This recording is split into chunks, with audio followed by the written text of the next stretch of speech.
frankly, he performed poorly in the debate against Kamala Harris earlier this week, and they need someone to pin it on. Let's stay in the States now, because Donald Trump's team fear that a conspiracy theorist informally advising the former president doomed him in the debate with Kamala Harris earlier this week and threatens to derail his entire campaign. Mr. Trump has sought counsel from Laura Loomer, who's a former congressional candidate and far-right agitator known to peddle baseless theories. Trump's allies are convinced he's making unforced errors by listening to divisive figures such as her from the online right. So how did she come to take on this role, and could she push voters away from Trump?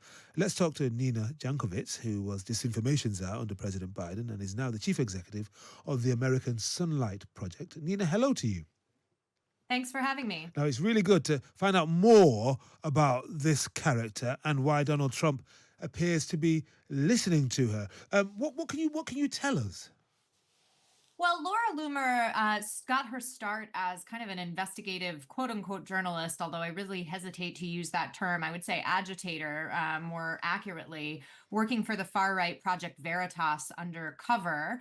She's a 9/11 truther, and as you said in your introductory remarks before, has really repeated a lot of racist and just absolutely bogus conspiracy theories over the years. She is even righter than the far right wing of the Republican Party, and yet has found herself traveling in Donald Trump's entourage over the past several days. And what is it about her that attracts President Trump to her? Well, I definitely can't deign to make any assumptions about what's going on in Donald Trump's head. But, I think what's interesting about Loomer and the Republican Party's reaction to these past couple days is not that she's so far out there. It's that these ideas that she espouses actually are becoming more and more mainstream among today's Republican Party, and certainly for the former president himself. I mean, remember, this is a man who appears to believe that cloud computing is actually happening in the sky and that asylum seekers are from mental asylums. And that's why he keeps mentioning Hannibal Lecter on the campaign trail, right? This is where his head is at. And his running mate isn't much better. I don't know if you all have been following in the UK, but we all know about J.D. Vance, yes. Yeah, well, J.D. Vance has been repeating this claim that Haitian migrants have been eating pets in Springfield, Ohio, and that today has led to bomb threats that have evacuated elementary schools. So this is the sort of rhetoric that has become, I would say, more of a feature rather than an outlier of the Republican Party. And I think Trump bringing Laura Loomer into his inner orbit is something that should be expected. And the GOP leaders now attempting to throw her under the bus, I mean, it strains credulity. This isn't the first crazy thing he's done. He's repeated many crazy things, including trying to overthrow the results of the 2020 election. But for some reason, this is where they draw the line. And I think it's because, frankly, he performed poorly in the debate against Kamala Harris earlier this week, and they need someone to pin it on. Yeah, I'm just looking at a headline on the Newsweek website. MAGA is turning against Laura Loomer. And people may have heard of Marjorie Taylor Greene, a firebrand conservative congresswoman, a Republican from Georgia. And she's at the heart of the Trump team. And she said to Laura Loomer, you need to apologize. You need to stop pushing out racist stuff, didn't you? Because she said something horrible about Kamala Harris and the smells that would come out of the White House if she became president. That's too far, even for Marjorie Taylor Greene. So how serious is this backlash against Loomer? Could she be turfed out of the Trump orbit? I mean, it's possible, but Donald Trump doesn't tend to listen to these sorts of people. And I think that's pretty rich coming, again, from Marjorie Taylor Greene, who has entertained conspiracies about Jewish space lasers and even said to me that she felt bad for my child because I had been appointed to do a job countering disinformation in the Biden administration. So I don't think she's one to talk.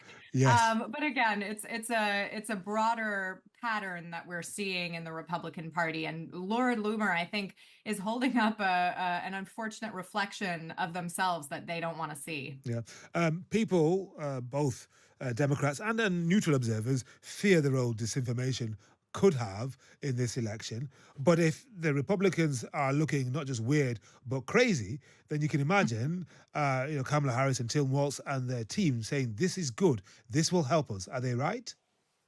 Well, I mean, I think it's showing how extreme the party has become. But the sad thing is, again, this appeals to a large section of the electorate. You go to Trump campaign rallies and there are merchants outside, not affiliated with the campaign, but still they're also not telling them to go away, who are selling shirts that say things like "Joe sucks, Kamala swallows." They're engaging in God. this sexist, misogynist, racist rhetoric, and it's a feature again. I think there was a chance to distance themselves from this rhetoric long ago, and they haven't done it. But I do think the Harris campaign is playing a brilliant hand in casting them as weird, as an aberration, and trying to not dwell on it, but look forward and say, we've got a different vision for the future of this country. In terms of the impact of disinformation, I mean, we've seen a lot of news stories about this already just in the past 8 weeks since the Trump assassination attempt. Harris taking over the Democratic ticket. Just this week, we've had two big news stories about Russian interference, and not to mention, the continued looming specter of artificial intelligence in this race. There's a long way to go between now and November, and I think we're going to see more of that still. We will indeed. Nina Jankowicz, Chief Executive of the American Sunlight Project, thank you very much indeed for joining us on Times Radio. Haitians living in Springfield, Ohio, say they're on edge after Republican Vice President nominee J.D. Vance amplified false claims about immigrants there. The small city of 62,000 is in the national spotlight as Republican politicians, most prominently Trump at this week's presidential debate, spread baseless rumors that immigrants were eating the area's cats and dogs. City officials say there have been no reports of anybody eating pets. Springfield has seen some 15,000 immigrants from Haiti arrive in recent years. It has reshaped the city after a half-century of decline, offering some promise of economic revival along with growing pains. Wages have surged with rising number of job openings, though the city's schools and health clinics are under strain and rents have risen. What has not risen is crime, according to interviews with a dozen local, county, and city officials, as well as police data. The derogatory claims are weighing on Haitians in Springfield. This is Rose Tamar Joseph, the secretary of the local Haitian Community Help and Support Center. Since Monday, after the tweet of the Senator Vance, the Asian community in Springfield are a little bit shocked and frustrated. And a lot of them are maybe talking about leaving Springfield. Mark, who didn't want to reveal himself on camera or share his last name, said he's been harassed at work. Like last week, because we was harassed, retaliate, even like they tried to demote me because as a guy, employees would call me fucking Asian, call me bitch at work, and the company didn't do nothing. And I think it is not good. But I don't really feel like actually I'm welcome in Springfield. Tensions rose after a Haitian driving without an Ohio license struck a school bus in 2023, killing 11-year-old Aiden Clark and injuring 26 other children, which Trump and Vance have also brought up this week. At a city council meeting on Tuesday, Clark's father, Nathan Clark, told the campaign to stop using his son's death for political gain.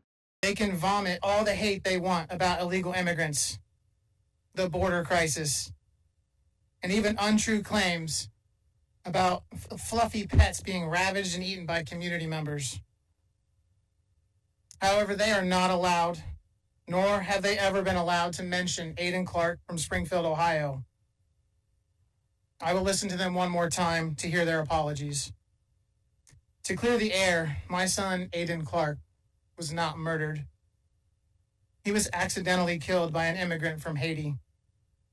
This tragedy is felt all over this community, the state, and even the nation. But don't spin this towards hate.